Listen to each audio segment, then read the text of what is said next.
Hello दोस्तों, नमस्कार। आप सभी का स्वागत है आपके अपने YouTube चैनल अपनी जुबानी पर। आज की खौफनाक दहला देने वाली कहानी हमें भेजी है राहुल गुप्ता, जो असम के घने, डरावने और सन्नाटे से भरे जंगलों से गुजरते हुए एक ऐसा सच लेकर आए जिसे सुनते ही आपके रोंगटे खड़े हो जाएंगे। चारों तरफ मौत जैसा सन्नाटा, पेड़ों के बीच अदृश्य कदमों की आहट और एक ऐसा रहस्य जिसे सुनकर आपकी सांसें थम जाएंगी। अगर आप दोस्तों मेरे चैनल पर नए आए हैं तो जल्दी से सब्सक्राइब कर लें, क्योंकि यहां हर रात एक नई खौफनाक कहानी आपका इंतजार करती है। तो आइए बिना देर किए शुरू करते हैं आज की दहशत से भरी खौफनाक कहानी। असम के घने जंगलों में बसे छोटे से गांव बालाघाट में एक गरीब ट्रक ड्राइवर रहता था, बहादुर। कच्चा घर, टूटी चारपाई और जेब में सिर्फ उम्मीद, यही उसकी दुनिया थी। पर उसके बारे में गांव में एक ही अजीब बात मशहूर थी। वो हमेशा अपनी जेब में हनुमान चालीसा रखता था, जैसे किसी अनदेखे खतरे से बचने का हथियार। लोग हंस देते थे, पर बहादुर के दिल में उस रात का डर आज भी जिंदा था। वो हादसा जिसे सोचते ही उसकी सांसें भारी हो जाती। असम के उसी हाईवे की रात, जहां एक पुरानी औरत का मर्डर हुआ था और कहा जाता था कि सुबह होते होते वो चुड़ैल बनकर लौट आई थी। बहादुर ने उस रात कुछ ऐसा देखा था जिसे वो आज तक भूल नहीं पाया। और आज सालों बाद उसी हाईवे से राजस्थान माल लेकर जाना था। ट्रक स्टार्ट करते समय उसे लगा जैसे जंगल की धुंध फुसफुसा रही हो। वही रात वापस आने वाली है। ट्रक आगे बढ़ रहा था, लेकिन बहादुर को महसूस हो रहा था कि आज की रात किसी अनजाने इशारे के साथ शुरू हुई है। हाईवे के दोनों तरफ अंधेरा इतना घना था जैसे किसी ने आसमान को निगल लिया हो। अचानक ट्रक के अंदर अजीब ठंड भरने लगी, इतनी कि उसका अपना ही सांस धुंध बनकर सामने तैरने लगा। तभी उसे शीशे में दिखा, ट्रक की पिछली तरफ कोई सफेद साया दौड़ रहा था, बिल्कुल बिना आवाज के। उसने तुरंत शीशा पोंछा, पर साया गायब हो चुका था। बहादुर का दिल थप थप नहीं, जैसे धड़कना ही भूल गया हो। तभी ट्रक की हेडलाइट अपने आप कम होने लगी, जैसे किसी अदृश्य हाथ ने उन्हें ढक लिया हो। तभी सड़क के किनारे वही बूढ़ी औरत की परछाई खड़ी थी जिसे सालों पहले मरा पाया गया था। उसका चेहरा धुंध से ढका था, पर उसकी आंखें दो जलते हुए लाल बिंदुओं की तरह चमक रही थीं। बहादुर ने ट्रक मोड़ने की कोशिश की, पर स्टीयरिंग अपने आप लॉक हो चुका था, जैसे कोई उसे उसी दिशा में धकेल रहा हो जहां से वो लौटना नहीं चाहता था।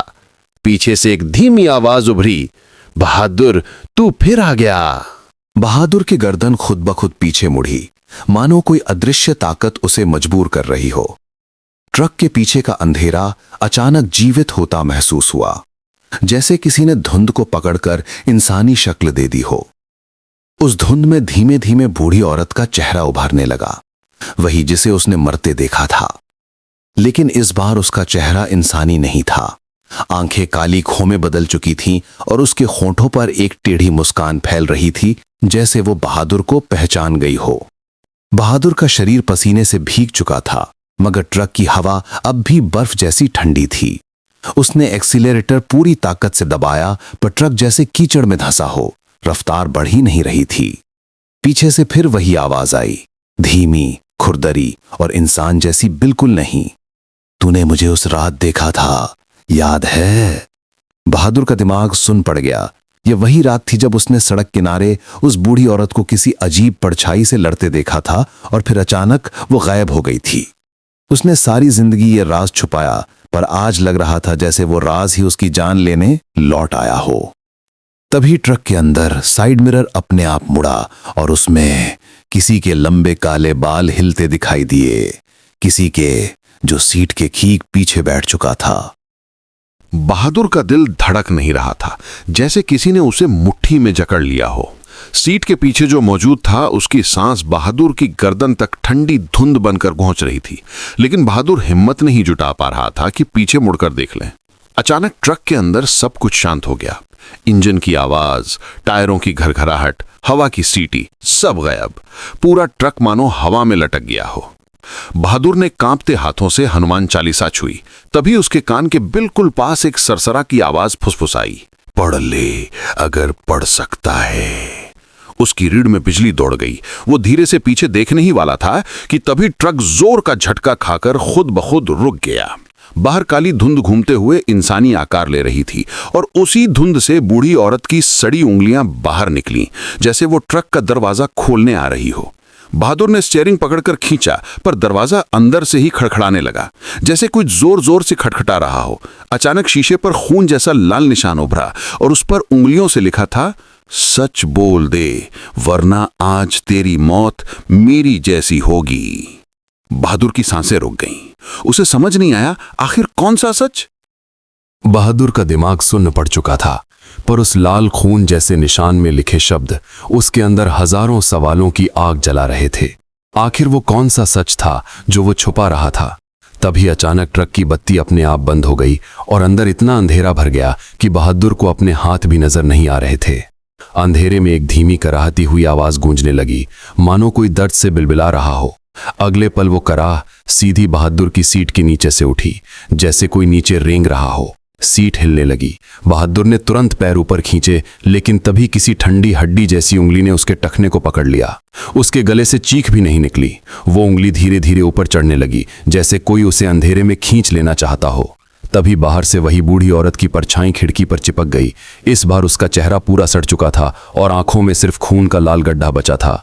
वो बिना होंठ हिलाए बोल रही थी, उस रात तूने मुझे बचाया नहीं, तूने मुझे मरते देखा, अब तू सच बोलेगा। बहादुर का सिर घूम गया। उसे याद आया वो रात। वो असल में सिर्फ गवाह नहीं था, वो भागा था और किसी को बताया भी नहीं। अब वो राज उसे मारने लौट आया था। बहादुर की सांसें भाप की तरह हवा में घुल रही थीं और ट्रक के अंदर हर चीज धीरे धीरे किसी अदृश्य ताकत के कब्जे में जाती महसूस हो रही थी।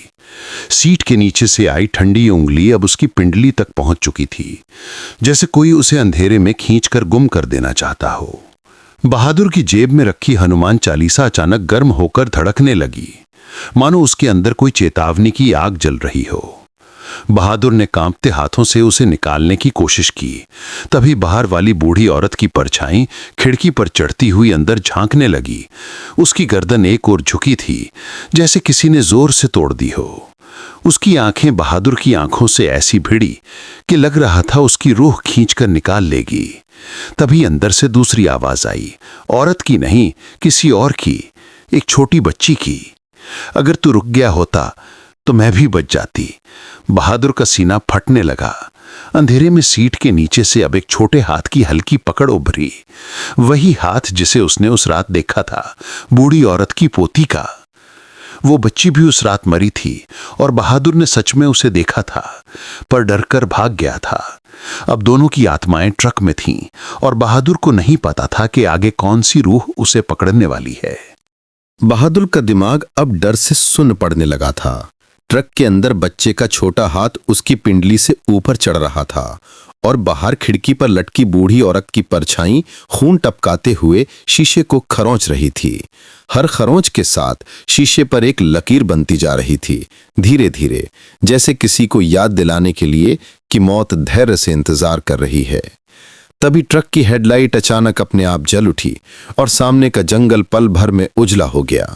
उजाले में बहादुर ने देखा सड़क पर खड़े 3-4 काले साए उसकी तरफ धीरे धीरे बढ़ रहे थे। वो इंसान नहीं थे, उनके पैर जमीन को छू भी नहीं रहे थे। हर कदम पर उनके शरीर धुंध में घुलते फिर उभरते। बहादुर ने तेजी से ट्रक स्टार्ट करने की कोशिश की, लेकिन चाबी जैसे किसी ने मोड़कर जाम कर दी हो। उसी वक्त ट्रक के अंदर एक ठंडी फुहार सी उठी और बच्ची की आवाज फिर आई, तूने चीखें सुनी थीं, पर तू भाग गया था। बहादुर का मुंह सूख गया। उसे याद आया उस रात तूफान में उसने सच में किसी की मदद की चीख सुनी थी, पर वो डरकर ट्रक मोड़कर निकल गया था। आज वही चीखें उसकी तरफ लौटकर उसे घेर चुकी थीं। अंधेरे में कोई उसके ठीक पीछे खड़ा होकर धीरे से बोला, अब भागने की जगह नहीं। बहादुर के पीछे खड़ा साया इतना नजदीक था कि उसकी ठंडी सांस बहादुर की गर्दन में सुई की तरह चुभ रही थी। उसने हिम्मत करके थोड़ा सा सिर घुमाया, लेकिन पीछे जो दिखा उसने उसकी रूह हिला दी। वो कोई इंसानी चेहरा नहीं था, बल्कि धुंध और अंधेरे का मिला जुला भयानक आकार, जिसकी आंखों में खाली गड्ढे और अंदर जलती राख जैसी लाल चमक थी। बहादुर चीखना चाहता था, पर आवाज गले में अटक गई। तभी ट्रक के बाहर खड़े बाकी काले साए अब तेजी से ट्रक की तरफ बढ़ने लगे, जैसे किसी को अपना शिकार मिल गया हो। ट्रक का पूरा बॉडी हिलने लगी, जैसे दर्जनों हाथ बाहर से उसे पकड़कर खींच रहे हों। बहादुर ने पूरी ताकत से चाबी घुमाई। इस बार इंजन दहाड़ा, लेकिन उसी पल बच्ची का हाथ उसकी टांग से हटकर उसकी कमर पकड़ने लगा, जैसे उसे रुकने का आदेश दे रहा हो। बच्चे की टूटती फुसफुसाहट आई, अगर तू चला तो हम सब तेरे साथ रहेंगे। तभी बूढ़ी औरत का चेहरा खिड़की पर फैल गया। उसकी काली जीभ कांच पर चिपक कर सड़क रही थी। उसने बिना होंठ हिलाए कहा, आज जो तू करने जा रहा है वही तेरी किस्मत तय करेगा। बहादुर समझ गया, अब उसे उस रात का सच बोलना ही होगा, वरना ये सब कभी जाने वाले नहीं। बहादुर का शरीर कांप रहा था, लेकिन अब उसके अंदर कहीं एक सच्चाई बाहर निकलने को तड़प रही थी। बाहर काले साए ट्रक की बॉडी नोच रहे थे। अंदर बच्ची का हाथ उसकी कमर पर और बूढ़ी औरत का सड़ा चेहरा कांच पर फैलता जा रहा था। बहादुर ने थरथराती आवाज में कहा, हाँ, मैंने तुम्हें देखा था उस रात, तुम मदद के लिए चिल्ला रही थीं। ट्रक हिलना अचानक रुक गया, जैसे सब सुनने लगे हों। बहादुर की आंखों में पुरानी रात कौंधी, तूफानी बरसात, सड़क किनारे गिरा ट्रक, औरत की कराह, बच्ची की चीख और वो खुद। डर के मारे स्टीयरिंग मोड़कर भाग गया। मैं रुक नहीं पाया, मुझे लगा अगर रुका तो मैं भी मर जाऊंगा, बहादुर रोते हुए बोला। ट्रक के अंदर हवा और ठंडी हो गई। बूढ़ी औरत की परछाई धीरे धीरे खिड़की से हटकर सामने की सड़क पर खड़ी हो गई। उसकी आंखों से लहू का बहाव धीमा पड़ गया। बच्ची का हाथ उसकी कमर से ढीला हो गया, लेकिन छोड़ा नहीं। तभी एक नया साया उभरा। उस रात जिसने बूढ़ी औरत को मारा था, वही काला बिना चेहरा वाला। वो साया धीरे धीरे ट्रक की हेडलाइट में पूरी तरह सामने आ गया।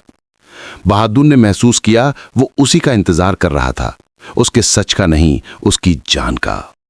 ट्रक की हेडलाइट के सामने खड़ा वो काला बिना चेहरे वाला साया बहादुर की तरफ ऐसे बढ़ रहा था जैसे अंधेरा खुद भूखा शिकारी बन गया हो।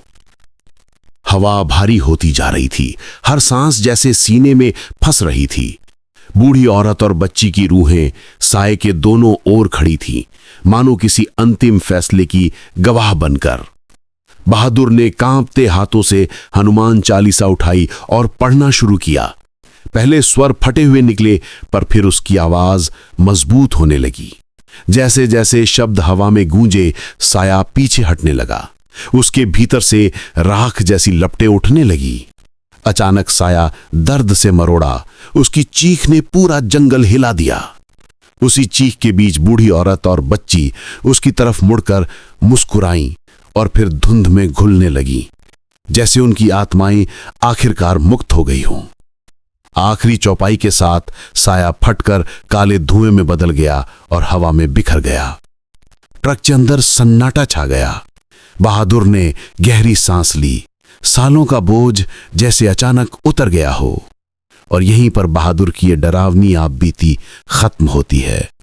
अब यहीं पर कहानी समाप्त करते हैं। अगले एपिसोड में कल फिर मिलते हैं एक नई सस्पेंस भरी कहानी के साथ। नीचे कमेंट में बताना कि आप किस स्टेट से हैं और अपना नाम जरूर लिखें। आपका नाम अगली कहानी में लिया जाएगा। तब तक के लिए अलविदा। जय श्री राम।